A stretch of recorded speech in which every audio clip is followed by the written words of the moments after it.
Similar to last week, I'm going to kick it off and just go through this resource guide that I created, and then we'll turn it over to Ryan to hit us with some helpful pointers on scoping countertops as one of the more common products that we end up having to replace, install, etc.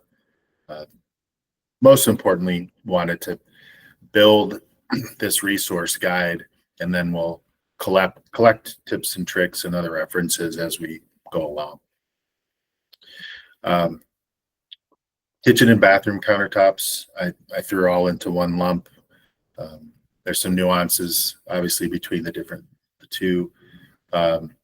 What we'll find in this reference guide that's found in training materials under our main reconstruction folder.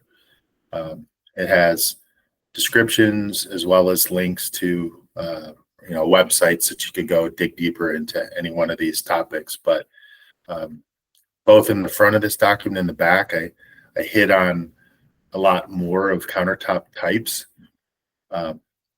This is kind of just a quick reference on some pros and cons of the most common types: granite, quartz, marble, laminate. I would say, probably 70-80% of what we do is laminate, but of course we get into replacing the other types of stones and man-made countertop materials. Some tips and tricks on measurement and planning, fabrication and delivery, installation. My intent isn't to read through these items, but make it useful when you want to dig in. Maintenance and care. Design considerations for kitchens, for bathrooms, current trends, and then at the end here, I cover a wider variety of natural stones as well as man-made. And then I'm just going to type it in here right now. Oops, sorry, I had cultured marble and epoxy at the bottom. Then a whole bunch of references here. The important thing that I want to continue to reinforce to everyone is, when in doubt, if you have a question, pop open perplexity.ai and ask the specific question. You'll get an extensive answer as well as the cited references like you see above here. So, for example, I had a customer who is deciding between granite and quartz. Type in Perplexity, provide the pros and cons of granite and quartz countertops, and it gives you an extensive explanation, nicely formatted, broken down with cited references. Also did provide a pros and cons of a solid quartz countertop to granite tiles.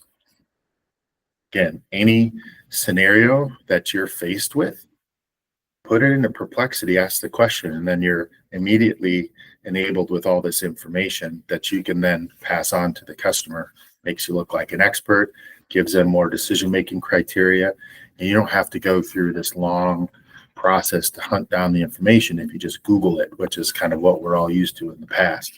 So whether you prefer ChatGPT or Perplexity.ai, the main point is there's a absolute universe of information quickly at your fingertips if you use these tools. So please take advantage.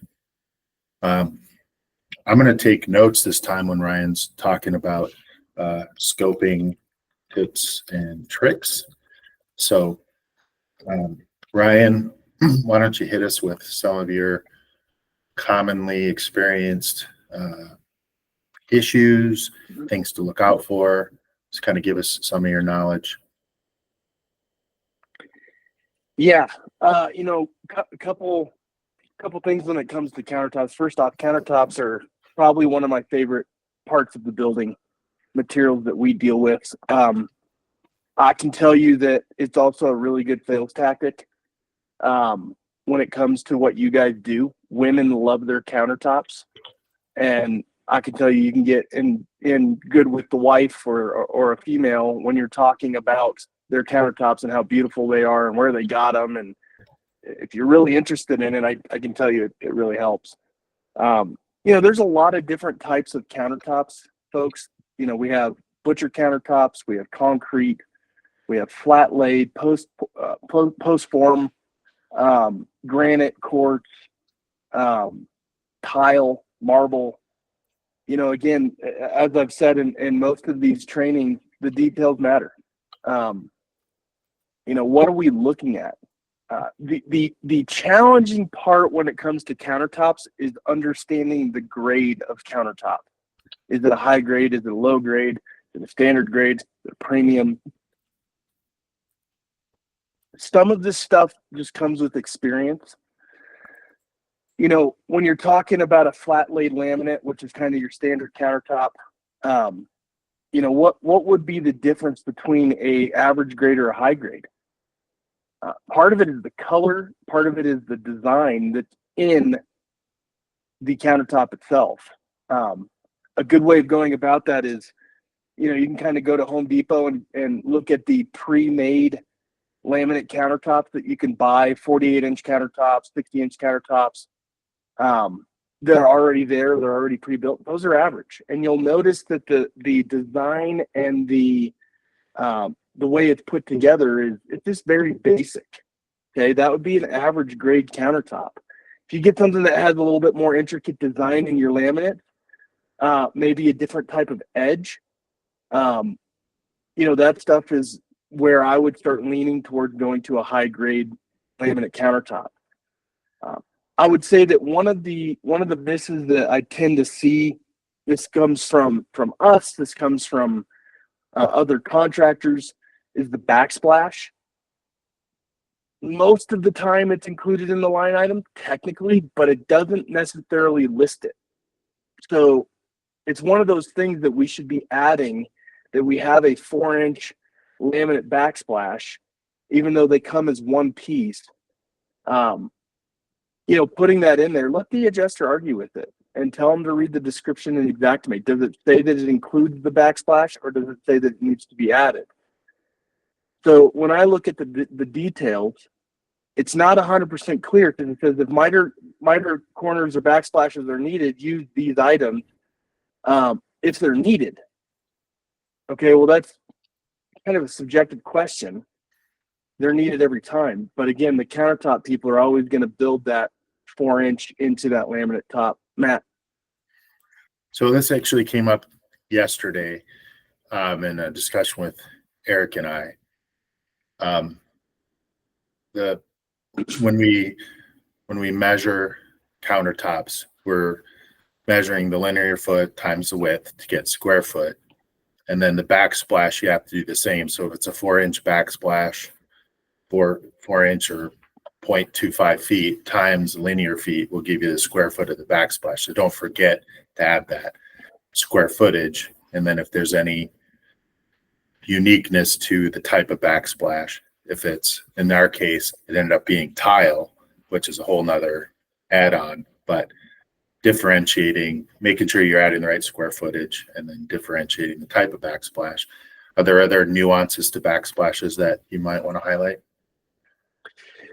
Yeah, so majority of your backsplashes, whether it be flat laid, laminate, or a solid surface style, granite, those are usually done in linear foot for 4-inch and 6-inch.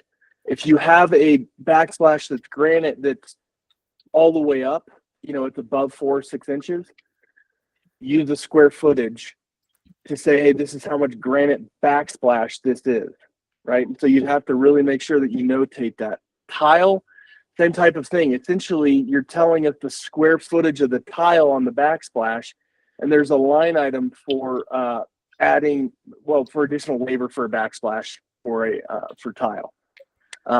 But generally speaking, laminate stuffs and backsplashes, they're all going to be linear footage, and you have to measure the back of the detail. I'm sorry, of the countertop. Sorry, I'm brain farting here. It's, again, we talked about this last week when we did cabinets. You measure the face of the cabinet. for countertops, you have to go from the edge all the way to the corner of the wall, and then from the corner of the wall to the next edge. That's how you get your linear footage or even your square footage. Another piece that gets missed, especially with laminate, is miter joints. You don't generally see a lot of miter joints in granite. Generally, it's a squared piece. They have a transition, or it's one piece. But in laminate, there's always going to be a 45 degrees. You have a corner. There's always going to be a miter edge there. Part of the countertops that's really, really important is majority of the line items in Xactimate have a note that says estimators should verify that the material allowance is sufficient enough for the material cost. Okay.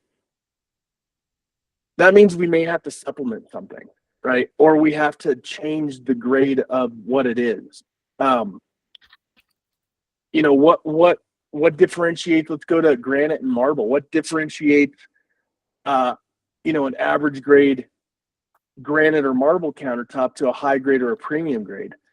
Some of it is, what is the size? The general average grade granite countertop is going to be 3/4 of an inch. That's the thickness. It's not very big. If you go 3/4 of an inch to about 1.5 inches, you're getting into the high grade areas. But color also has something to do with it. The lighter colors are generally average grades. The darker colors, greens, blacks, are going to be your highs and your premium grades. Does it have a design in the granite? There's all kinds of things that go into the pricing of granite that's important. Chris, did you have a question?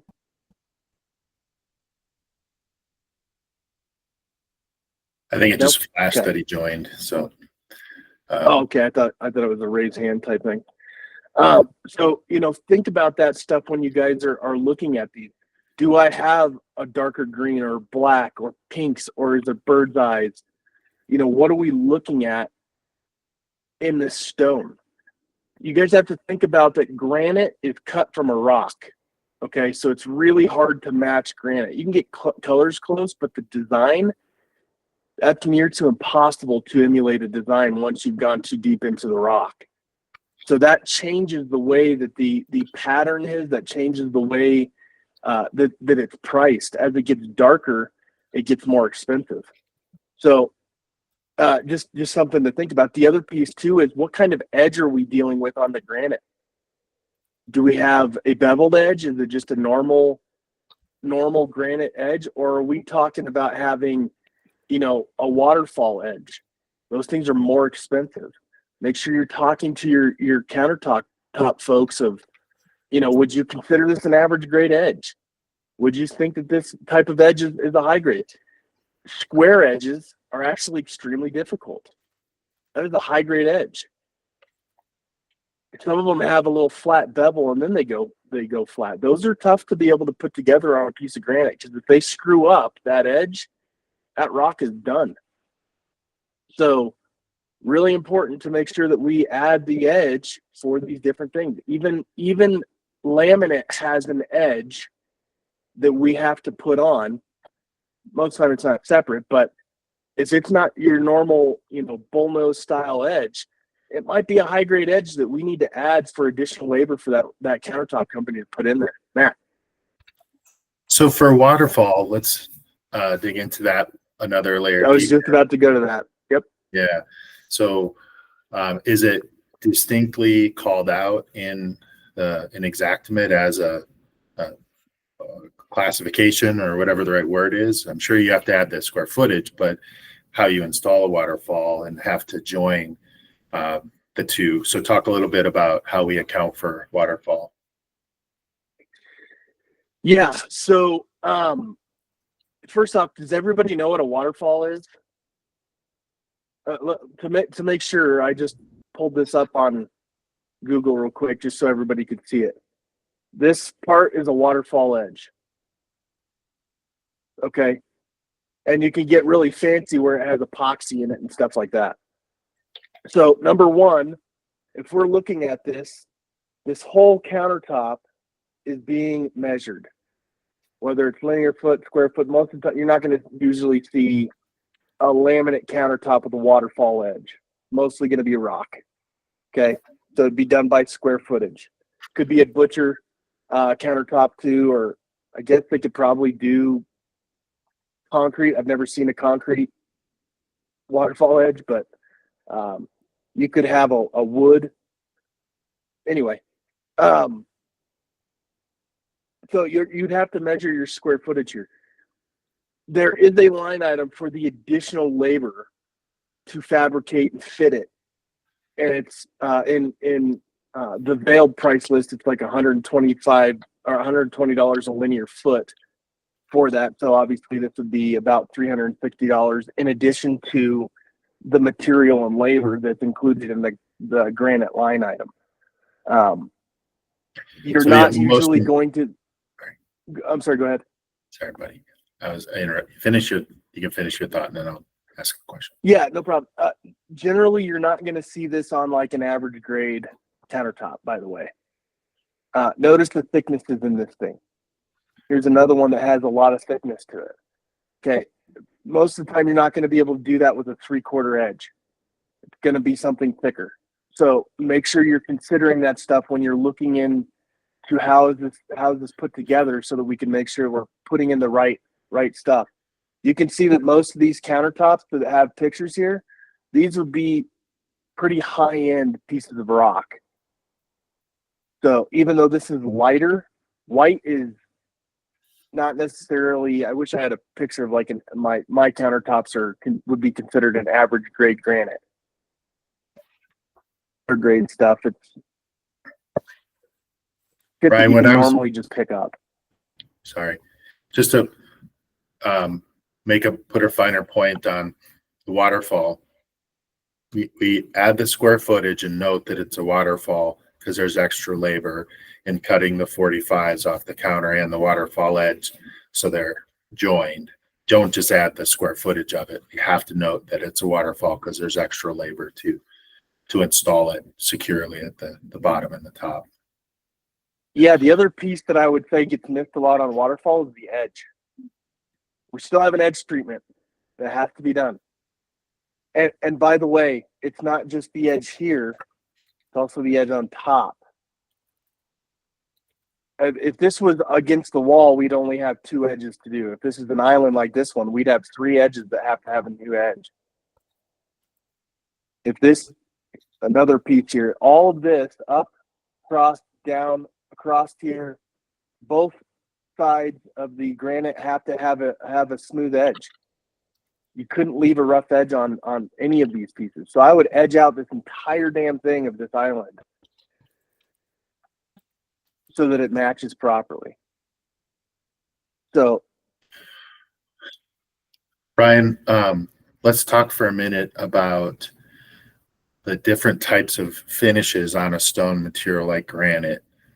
You've got a polished finish, honed, leathered, flamed, caressed. I can't say that I've done a few of these, but I certainly know it. Leather versus polished. How can we best indicate, even if we don't know, just visually, pictures, and then make a note, say, hey, this looks like a special kind of finish on the stone, granite, or whatever it may be?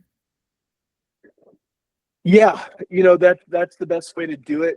Certainly Xactimate doesn't go quite into those details. It does have stuff for solid surface for a high gloss finish and for inlays, but it doesn't quite go into too much detail if it was like leather style, whatever type of a grain. So part of it, guys, is use your best judgment to match that, right? To get the same look and feel that the customer originally had.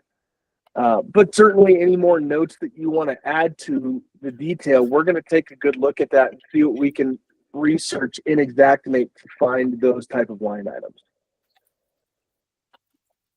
So asking the homeowner, hey, what kind of finish did you have before? if they're not sure, then just take pictures and note it so we account for it in the estimate, because there's more labor to provide a leathered finish. It's not the same cost as polished or one of these other ones I mentioned. Right. Yeah. Yeah. Again, the more details that you provide us of what your thought is by looking at that product, we're going to look at the line items. Even though I might know some of the descriptions, I read them all the time when you guys put notes so that I can really ensure that I'm getting you guys covered as best as possible using the exact mate pricing. Okay. But again, this specifically says, we got to make sure the material pricing is correct. So even if you get a countertop estimate from, a countertop company, have them split out the material from the labor. Don't keep it together. Because if we can get those separated, we could adjust it, and then we could show the adjuster that, hey, the material pricing has changed. Right? So,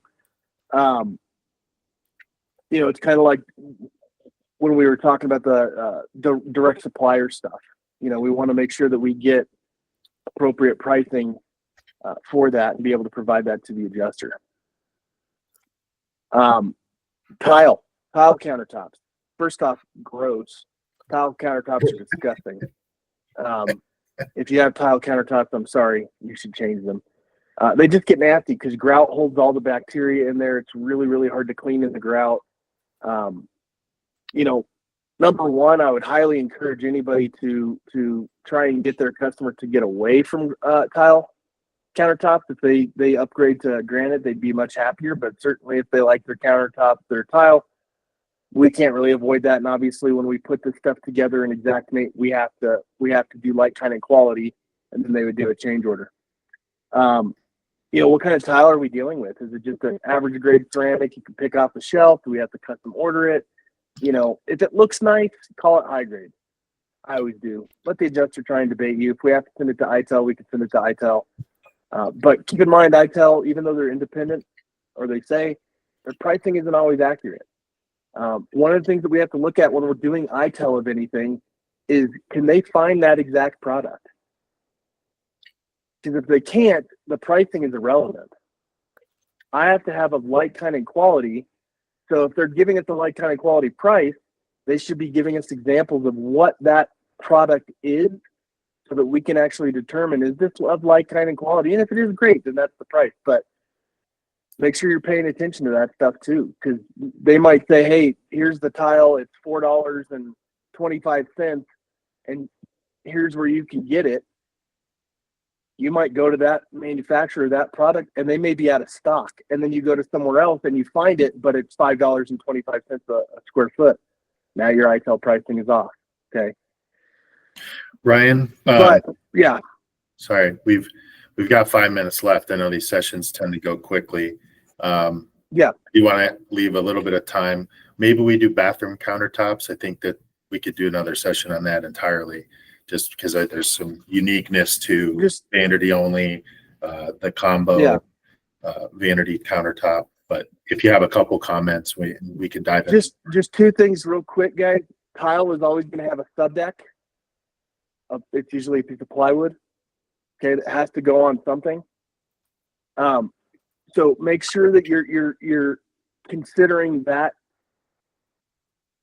part of the product there. And I forgot my other point, but that's okay. I'm sure I'll pick it up when we do bathrooms and talk about countertops. Labor. Oh, and the edge. Don't forget the edge. There's always usually there's a wood edge on tile. We got to put that wood trim edge. Don't forget it. I would say labor on tile, because you got to cut. You make a lot more cuts.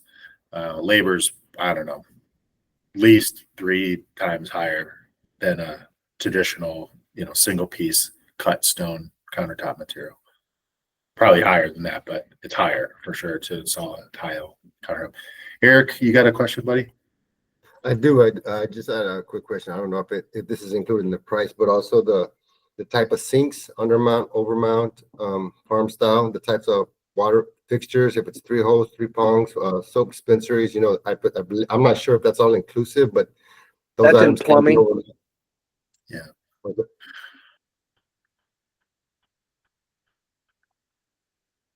Yeah, that's in plumbing. And when it comes to cutting the holes, there's an add-on for like undermount sinks and stuff like that because there's an edge that goes in there.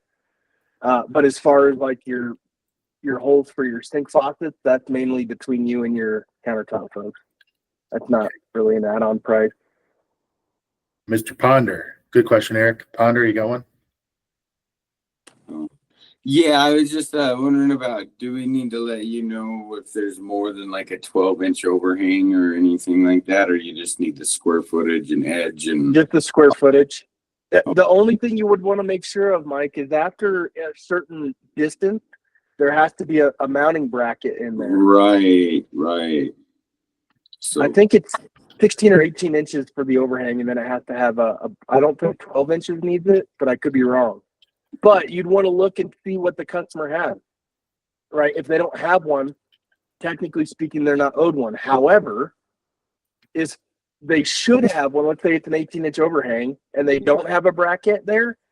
You're putting a bracket in there because otherwise, just because it worked out on that one doesn't mean it's going to work out on the next one. Maybe a couple brackets depending on the width. If it's like a bar Correct. top or something like that. Yeah, great one, Michael. Thank you. Other questions? We got about 2 minutes, and we'll wrap this up. I can always stick around for a few more minutes if people have questions. Good. Yeah, why don't we hold there and then we'll dive deeper into bathroom countertops. I know we did cabinets last time, but I think it's worthwhile to dig deeper next time on that topic. Okay, we'll wrap up one the of the session. things that I do just real quick for scoping reasons, guys, one of the things that I do to challenge the area managers, and I would encourage Matt to do this to you guys, do it to yourselves if you have time. Take 15 minutes. Take a picture like this. I should share my screen if I'm going to show a picture here. Take a picture like this. Look at it and say, if I was scoping this room just like this, what do I see? I'm telling you guys, and don't see. I bet you there's 30 plus building materials or items that would be in a scope. You got floor, countertops. There could be mounting brackets in here. You have an undermount sink. You have disposals. You have P-traps, supply lines, angle stops, sink faucets, sprayers, light fixtures, hanging light fixtures, hydrate even, cabinets. Just think about all the things that could go into a scope. It's only going to help you guys improve. And when you're looking at this stuff, you can see all the things that need to happen for that house to be put back together. So just throwing that out at you guys. Thank you. Always helpful. Love the conversation. I took a lot of notes in that reference guide that I created. So thank you, Ryan. We really appreciate your time to share your wisdom on scoping. And thanks everybody for your 30 minutes this morning, and hope everyone has a great day. We'll wrap it up. Thank you. I'll stick around until everybody leaves if you guys have any questions. Thanks, I Ryan. do, right? Thanks, everyone. I want to just clarify on the sink. You're telling me the plumber is in charge of cutting the hole in the tile for water fixtures? No, the countertop person will cut the hole for, and when it comes to tile, they're going to go up to the edge because they're going to cut the hole out in the subdeck, and then they'll mount. They're not going to do an undermount sink for a tile countertop. It wouldn't work. You'd have too much leaking. Only solid surface like granite, marble, quartz, things like that would have an undermount. That's done by the countertop company, and that's part of the cabinet stuff. So we When you're wouldn't. talking about tile, laminate, things like that, those cutouts are generally done automatically by. It's not an additional cost that gets charged. It's part of it. Okay. But as far as like faucets, sinks, supply lines, that's not part of the cabinet. That's part of the plumber doing those items. Does that make sense? Yeah, I mean, for the top part, yeah, I ran into, when I get quoted for my countertops, they tell me undermount sinks, farm sinks, they have finished edges also. Or if they're overmount, then the cutout. If it's a water fixture that has 3 holes versus 1, those holes count, maybe typically $50. If it's a water spinner, that stuff, the countertop people in detail ask, it's just, Right. just wanted to know if that's inclusive. And if it is okay, it's good to know, but sometimes they'll say it's more for an undermount farm sink than it is for an overmount. And just wanted to clarify if Yeah. those were included. Yeah, I mean, it generally looked upon that way. I will tell you that in reading the description, it just says sink cutout. Doesn't mean that it's a finished edge. That would be if it's an undermount. When it's talking about a normal sink style, yeah, the faucet's in the sink. It's not in the actual countertop, generally speaking. Ryan, yeah. just to sort of get to his question, if it's that we need to specify in the notes the type of sink, and that the countertop supplier, when they measure, if they have to cut out 4 or 5 holes, we need to note that, because that's going to cost more. I don't know if it's really that explicit and exactimate, so we just need to note it, and somehow you guys it's not. So it's not. There's not a line item that says, "Hey, we're going to cut these holes out." Certainly, if we're being charged for it, I think that's where a conversation with the adjuster of like, "Hey, listen, I got to put 3 holes in this. It's going to cost us to do that, and that's not part of the line item."